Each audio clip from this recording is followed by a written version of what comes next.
你知道吗？现在有一批 YouTube 频道，他们没违规、没抄袭，照样被封号，不是被人工审核，而是被 AI 系统一键删除。而且最可怕的是，他们连自己错在哪里都不知道。这不是个案，而是整个 YouTube 生态正在发生的变化。这期影片我要告诉你哪6种频道类型现在几乎等于被封杀，以及如果说你现在正在做这些频道内容，你如何才能够不被 AI 系统误判为垃圾频道。还有 Grayson， 这频道是要分给你 YouTube 频道运营以及流量变现的技巧。我每周都会分享3部影片来帮助你少走弯路，所以要记得订阅我频道。这里特别准备了一份 YouTube 新手成功宝典，里面会有 YouTube 频道成长以及变现的核心策略还有技巧，你可以透过影片下方链接去免费领取。那先不要急着说 YouTube 变严了，现在没有机会了。我们先来看一下几个真实发生的案例，你就会知道问题出现在哪里。首先，案例1 ，AI 教学频道1年100万美金照样被砍。那在国外有一个 AI 教学频道，它的规模很大，据说1年的营收会超过100万美金。结果它的频道发生了什么事呢？它先在1年前收到了第一次警告，结果在过去的几个月，它又在新影片上面连续吃到了2个警告，直接凑满3次，整个频道被删除了。然而这个频道它并不是在单纯的乱教东西，也不是发布垃圾内容，它频道真正的问题是在于它的标题、缩图以及内容里面。它标题里常常会出现你可以赚多少钱，几天内能够做到什么收入这种说法。在现在的环境底下，这种明确收入的承诺对于频道来说风险是比较大的。我等一下会讲为什么现在网赚类的影片他们的风险是变得越来越高的。第二个案例呢，就是名人新闻频道申诉几分钟就被拒。那另一个做名人新闻娱乐类的频道呢，他有一天突然被封了。这名创作者立即提出了申诉，并且写了一大段的说明，补充了背景。结果几分钟后就收到一封制式回复，你的频道可能遭到入侵，新内容违反社群规范，申诉驳回。但问题是，几分钟根本就不足够让真人来审判整个频道，去看一下整体频道的所有内容，然后做出判断，最后做出决定。这代表什么呢？现在很多最终的决定都是由 AI 系统去完成的，你不是在跟一个人去讲道理，而是说你在跟一套模型去打交道。下一个案例呢，就是 P. Diddy 审判 AI 假新闻工厂。那前阵子国外有一个很大的案件，就是 P. Diddy 审判相关的新闻爆出之后呢，在 YouTube 上面就出现了很多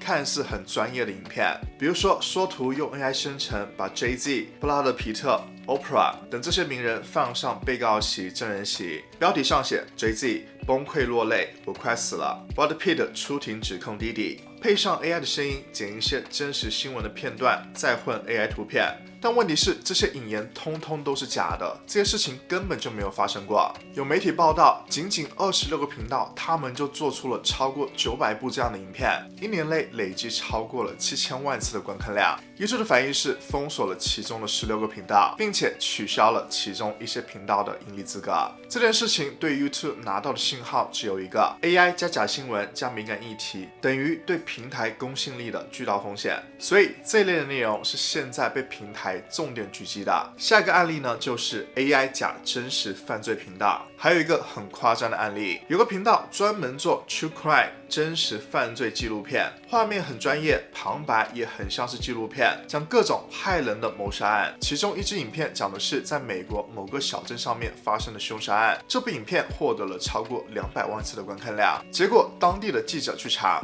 发现在当地的警方那里根本就没有报案的证据，也没有新闻报道，也没有法律文件。原因很简单，因为这个案件根本就是不存在的。这名创作者后来也承认，所有的脚本呢都是由 ChatGPT 来帮助他生成的，画面都是 AI 绘制出来的，整个频道所有的影片都是由 AI 生成的假的案件。但是观众一直以为这些都是真实发生过的案件，最后这个频道被 YouTube 终止了。理由包括散布错误资讯、误导观众、违反多项政策。那很多人会问，是不是 YouTube 现在的政策突然变严了？以前都可以，为什么现在就不行了？其实呢， YouTube 的文字规则并没有大改，真正改变的只有2件事。第一，对于真实世界伤害的敏感度拉到了很高。第二 ，AI 侦测系统变得更加聪明了。YouTube 一直有一条规则，在垃圾内容、误导行为与诈骗底下有一句关键：如果内容有严重现实世界伤害的风险，平台会特别严格处理。以前呢是写在政策里的，但是实际上并不会非常严格的去审查。但是现在 AI 的能力越来越强了，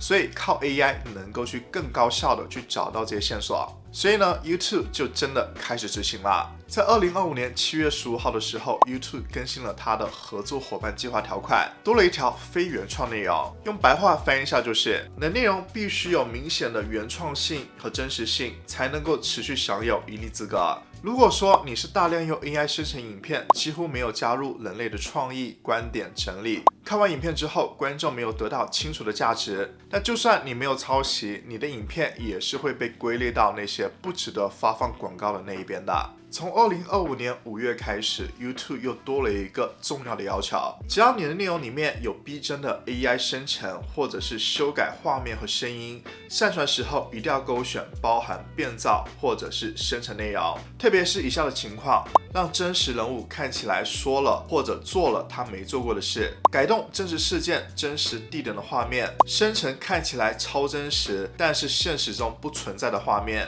用 AI 模仿真实人物的声音。如果说你没有勾选，即使说你的内容没有恶意，系统一样会判定你影片为未标示的 AI 改造内容。最严重的结果呢，就是影片被移除，你的频道停止盈利。这就是为什么很多人会觉得我好像什么都没有干，但是我的频道还是出事了。因为现在很多的事情不是说你觉得没有恶意就行了，而是系统有没有判断你为高危险的账户。那接下来我们来说重点了。现在有7种的频道类型，我是建议你要么完全不做，要么就是用完全不同的方式去做出来。首先第一种呢，就是不露脸、耸动型的剪辑娱乐频道。它的特征是呢，使用大量的他人素材，比如说影剧、名人、抖音短片，配上 AI 的声音，或者是随便找一段旁白，几乎没有加上自己的评论、分析或者转化。YouTube 已经不再把这类内容去视为创造者了，而是把它当成是内容的工厂。如果你的影片完全交给 AI 去做，和你自己做是差不多的，那么就属于这一类。除非说你有很明显的去加入观点、分析、整理，让观众知道是你的视角在说故事，不然的话，这类内容是被 YouTube 非常严厉的封杀的。第二个呢，就是网络赚钱领域。这类的内容我知道有很多人想看，也有很多人想去做这样的频道，但现在 YouTube 上面有很严重的问题，就是一堆频道用1天赚多少、3天被动收入多少当标题，缩图狂塞收入截图，狂塞美元符号，没有讲风险，没有讲前提，只讲结果。在现在的环境下 ，YouTube 是非常害怕被政府单位盯上的，因为他们会害怕政府说到你这个平台每天都有非常多夸大收益的资讯。所以如果说你下的内容看起来像是在，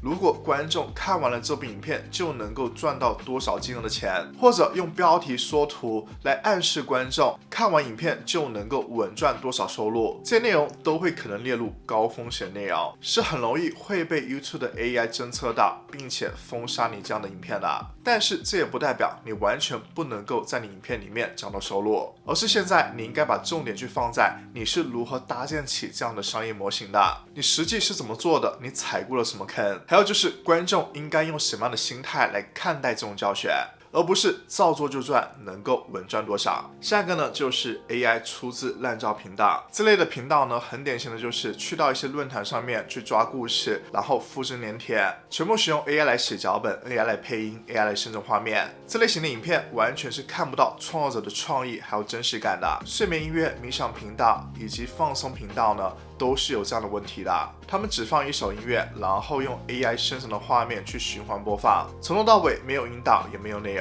如果说你很想做这个主题，那么至少要保证有连贯的引导式的旁白，不一定是要真人，但是要真人写的，有你自己的脚本、观点、风格，而不是 AI 一键生成。第四呢，就是真实犯罪内容。在True Crime Case Files 事件之后 ，YouTube 对于真实犯罪类的内容是非常敏感的。如果说你用很纪录片的方式是在讲故事，看起来像是在报道真实案件，没有清楚讲出资料来源，没有注明这是虚构的故事，那么系统就非常有可能去把你归到误导观众的那一类内容，尤其是涉及到那些儿童、未成年人的案件，那么风险就会直接提高10倍。你可以做恐怖故事、悬疑故事，但是你要告诉观众这是改编过的，这是虚构的，这是属于都市传说的，而不是让观众误以为这是真实的案件。第5个呢，就是新闻政治评论，任何跟选举、政治人物、审判、法院案件、公共卫生、疫情这些相关的内容，只要用到 AI 就要非常的小心。比如说你用 AI 生成的说图，你用 AI 写出某某人说的话，某某人发布的震撼宣言，以及呢没有事实根据的评论，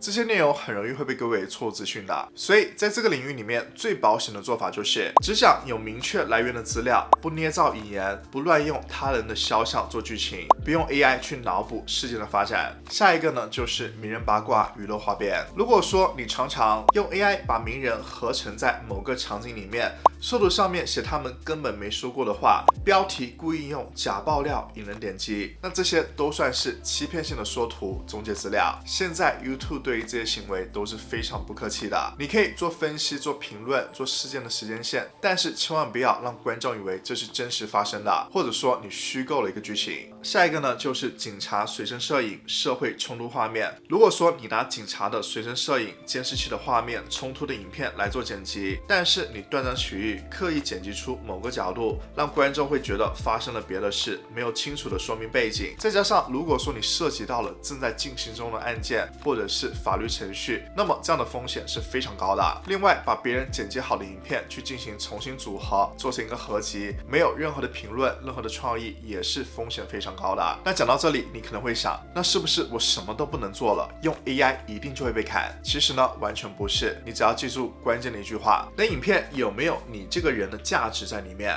你可以去问自己2个问题。如果说把这支影片交给 AI 全自动的完成，成品会差不多吗？看完影片，观众能够清楚的说出我学到了什么，或者说我得到什么感受吗？如果说第1个问题你的答案是差不多，第2个问题是答不上来，那么这支影片在 YouTube 里面就会非常危险。比较安全的做法是什么呢？观点与评论，不只是搬运资讯，而是加上你的分析、经验还有结论，原创整理还有研究。你去看多个来源案例整理后，再用你的话说出来给观众听。稳定的角色人设，不一定要露脸，但是你要让观众知道是谁在跟他说话。诚实的标注 AI 内容，有真实感的 AI 画面还有声音就勾选包含改动或生成内容，少一点保证，多一点前提还有风险。特别是讲到收入、投资还有玩转的时候， AI 它是能够去帮助你去梳理脚本架构，能够提供给你一些灵感。还有呢，就是找到观点盲点。但是最后那个怎么说，说到多深，举什么例子，还是要归回到你自己。我知道现在有很多创作者，他们的情况是这样子的，想要去加快产量，但是又很怕踩到了政策的红线，每天一边顾着追逐演算法的变化，一边去顾着拍摄、剪辑、上传影片。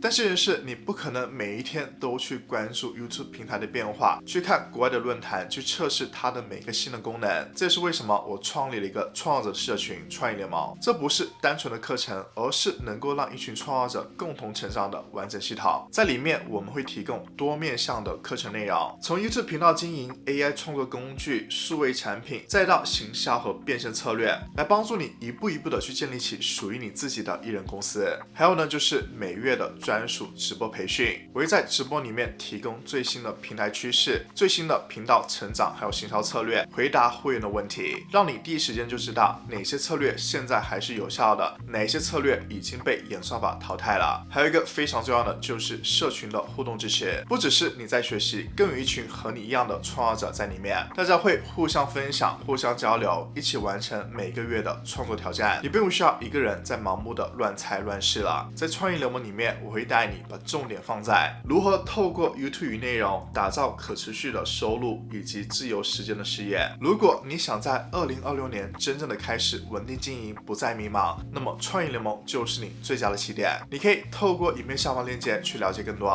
接着我想说的就是 YouTube 这么做并不是想和创作者作对，它只是想要去清除那些大量制作的垃圾内容、散布的错误资讯，还有就是让平台整体风险变高的账号。对于像我们这些想要去长期经营频道的人来说，这也算是一个清场的机会了。你要问自己的不是现在 YouTube 还有没有机会，而是在新的规则底下，我要怎么做才能够既安全又比别人更有价值。只要你愿意把频道当成是长期的事业来经营，不只是追流量，而是追你能够提供的价值，学会善用 AI， 而不是完全依赖 AI。YouTube 接下来的5到10年依然是普通人想要去翻转收入、想要去打造艺人事业的最佳机会之一。如果说你看到这里了，并且你也有使用 AI 的技术来用到你影片制作里面，比如说你用影片去生成图像、去生成影片、去生成声音，那么下一步你就需要去搞懂的就是 YouTube 的官方是怎么看 AI 创造者的。未来 AI 内容到底能不能开启盈利？ YouTube 的 CEO 到底有没有讲过什么关键的讯号？我已经制作了一期完整的影片，你可以现在点击观看。